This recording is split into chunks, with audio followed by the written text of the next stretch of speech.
Before I get started with this Raw review, this past Thursday we lost a really great comedian in Joan Rivers. She passed away on Thursday. I think it was Thursday morning, and she was 81 years old. I remember watching her when she did do late night for her brief stint, and she did have Hulk Hogan on there. She was a huge part of the golden era.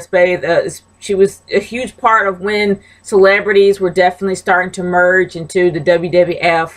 And honestly, I love that woman, especially on Fashion Police. She was hilarious, and sure, her comedic skills. A lot of people were saying that she was pretty risque and raunchy for her time, but I will say that she truly represented who she was.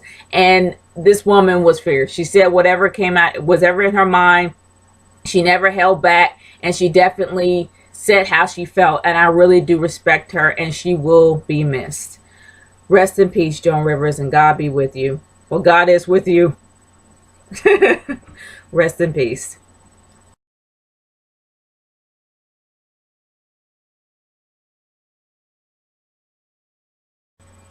After 1,106 episodes, for some strange reason, the WWE actually wants to start doing a season premiere. They're kind of late in doing it, but hey, if that means it's going to be quality television, I'm all for it. So I'm not going to complain anymore. I will say it was a unique change of pace when they actually started off Raw. Instead of having a segment where someone comes out talking, they actually went back to vintage Raw about 15, 20 some odd years ago, starting it off with a steel cage match. I thought it was a great way to start off the season premiere, especially with one of the two most hottest guys, not hottest in physical, but I'm talking about feud-wise, Chris Jericho and Bray Wyatt. It was nice that it actually started off with a bang. It was a great steel cage match to start off the show. It had a little segment in between, having a little flash of Triple H. And the one thing that I actually liked about this season premiere as well was that there was not a lot of authority in this. The authority kind of kept their distance. We only saw Triple H in a segment, and then we saw Stephanie later on in the show, but we didn't see a lot of them throughout the entire show, which made me happy. It kind of took a step back and let the work, show for themselves. Let the people, the wrestlers actually show for themselves, which is something that I actually did like. I'm not gonna lie, there wasn't a lot of matches that I didn't like. They actually did a great job starting off in the beginning. For the first hour, I literally didn't feel tired at all. It was the second hour that kind of slowed down a bit, but I will say that there were a lot of great highlights for the night, at least 3 of them. Now, the one that a lot of people are definitely talking about is John Cena and Paul Heyman's segment that they had in the ring about Brock Lesnar. It went a bit long, but I will say this: John Cena gave it a lot of heart. But the one thing that kind of confuses me is, okay, you're saying that you want to stay who you are. You're staying true to John Cena, who he is. John Cena is the babyface of the company.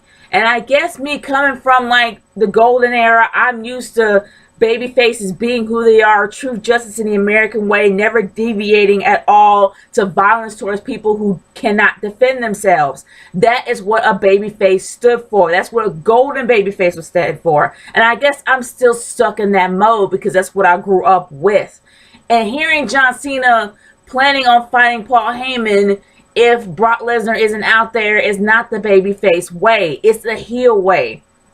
And I guess that I'm kind of confused in exactly what they're trying to do. Like their whole definition of babyface has changed over the years. It's somebody that still stands for kids, but then fights against the so-called enemy, even when the enemy can't defend themselves.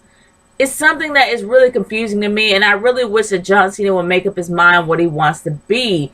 But that's what the definition of babyface is. And on Twitter, I wasn't happy with those comments that he made towards Paul Heyman, but I will say that it would be a change of pace to actually see John Cena to be more human. It's not the fact that we want him to be a heel. Okay, I'm speaking for myself. I don't want John Cena to be a heel because that's not John Cena. That's not who he is. It's not who he stands for. John Cena is the true blue babyface of the PG era. He is close to the babyface of the golden era that there is. He is the true definition of what a babyface should be. The only problem is he goes the heel route occasionally and makes threats towards people that can't defend themselves, even if they represent the enemy. That's the one thing that bothers me about John Cena and his character. And also, you see him on Total Divas not want to talk about children to Nikki Bella, as well as talking about marriage, and you have the guy literally fighting for other people's kids, which in a way is kind of odd. I'm sorry, it's kind of contradicting himself. He's a guy that doesn't want to talk about children to his own girlfriend, but he fights for other people's kids. Not that I'm going against any charity that he's ever stood for. It's great that he actually did all these charities and did all these great things and great works for these children, especially those in need. I am not harping on that. But I will consider it somewhat contradictory if the guy doesn't even want to talk about children to his own girlfriend but defends other people's kids. I'm sorry. That it's just kind of odd. And especially when you put yourself out there on a reality show, you kind of want to represent who you are on the. If you're really who you are, then you would match the John Cena on TV, who happens to be the real you, to the John Cena on Total Divas, which is a reality show. I don't know. Maybe I'm kind of diving in a little bit too far for the whole John Cena character, but I'm sorry. I find it kind of contradictory.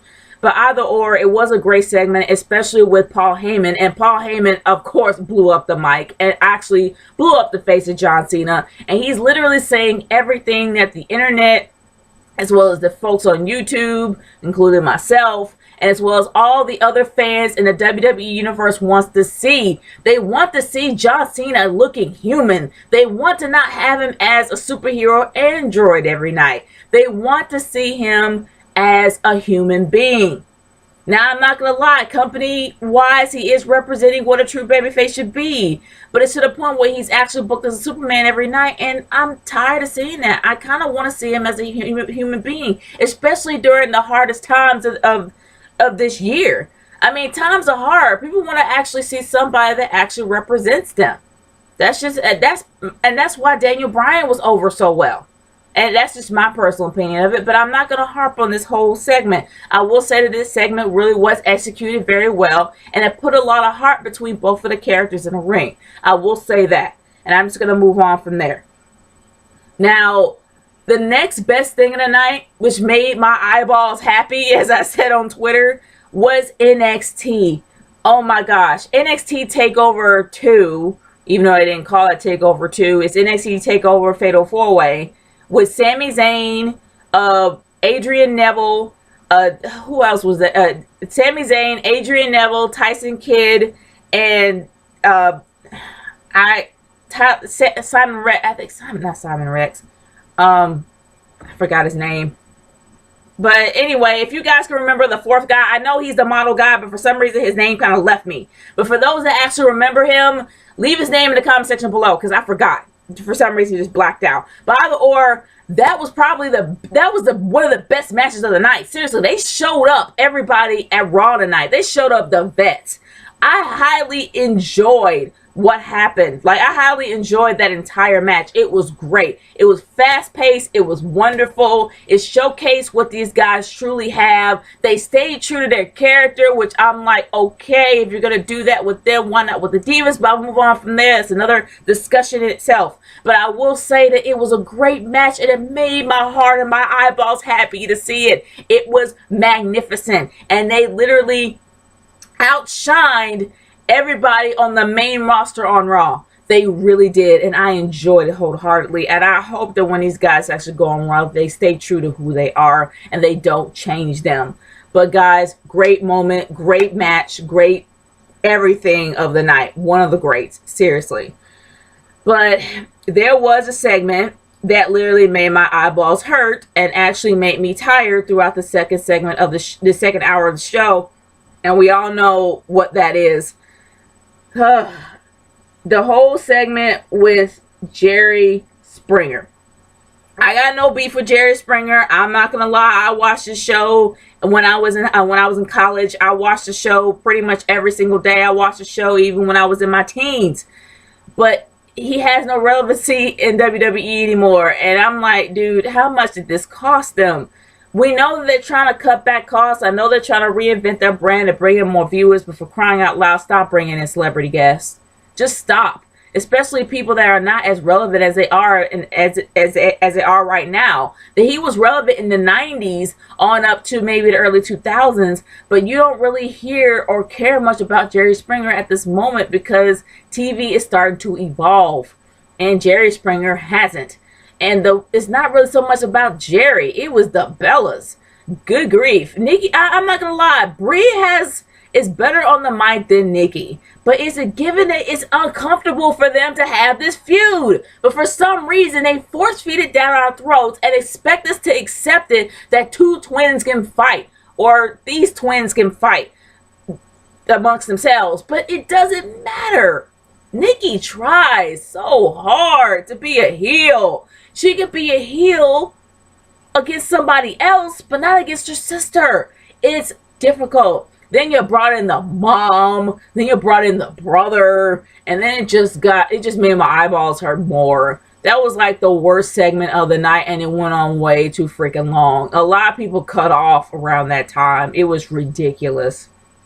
And then you got Heath Slater's dumb feud with the bunny. I really am hoping that somehow they will have a match down the line, a decent match.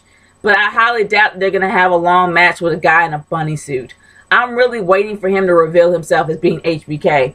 I'm sorry. That was a sweet chin music to the face of Heath Slater. That had to be HBK. I'm sorry. I really believe that bunny was HBK. I should have put it on Twitter, but I didn't. And I'm waiting for him to reveal himself as HBK. HBK versus Heath Slater will really help Heath Slater's career because getting beat up by a bunny is just freaking sad.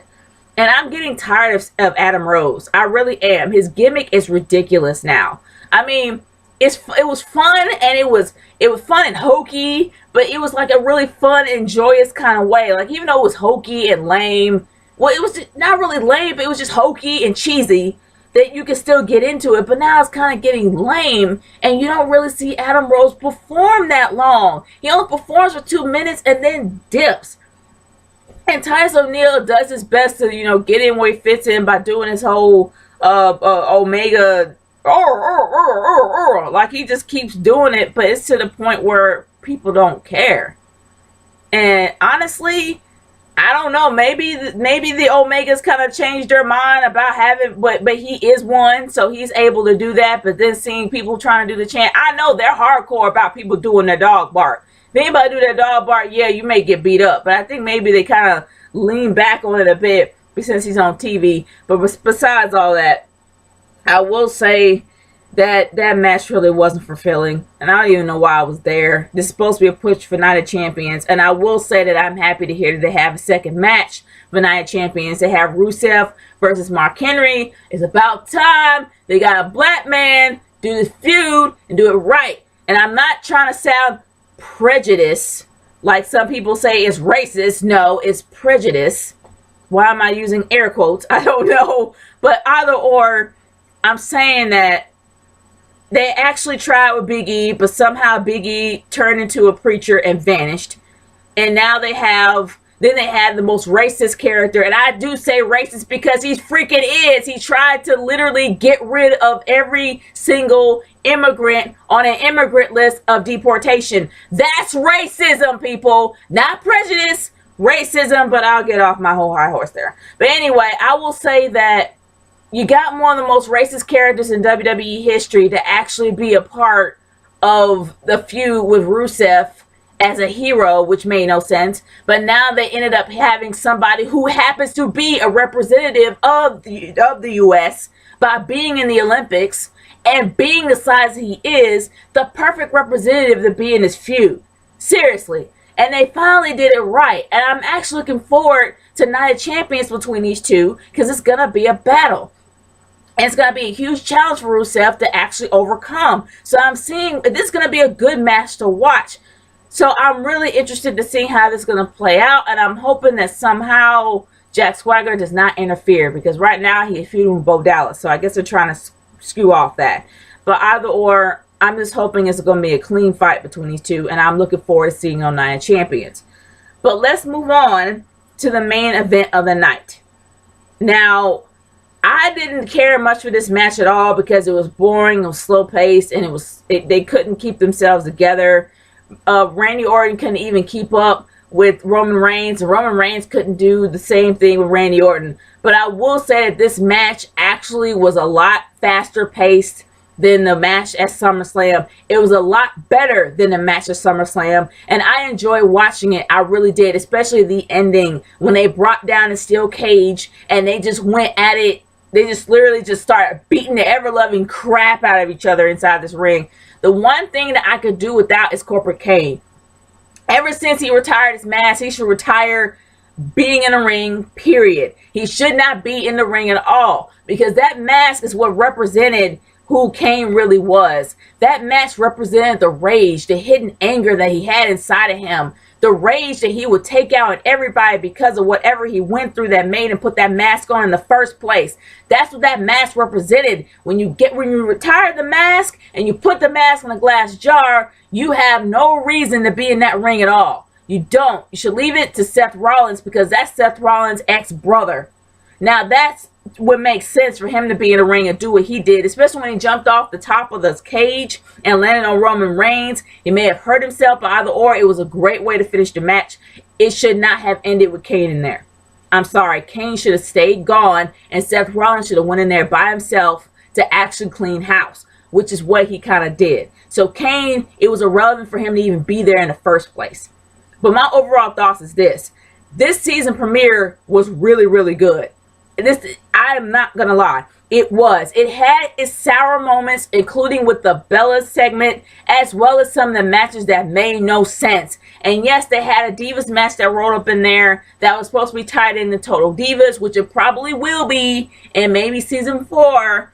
But either or, and even though that match kind of sort of, I don't know where it went from there. More than likely, it's gonna be on season 4. Like I said, with Total Divas, but it didn't make much sense to even have it unless you're going to have it Night of Champions, which would make sense between AJ Lee and Paige.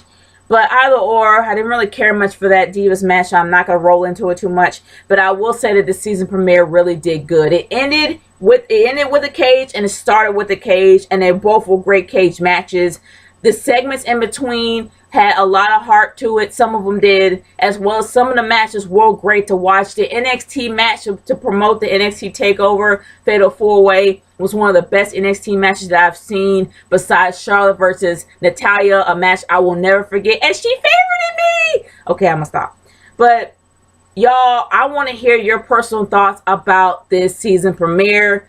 Leave a comment in the comment section below, or send me a video response. If they're going to do this every single time they have a season premiere and bring the pain, I'm all for it, and I will not complain about how ridiculous it is to call it season premiere after 1,100 episodes.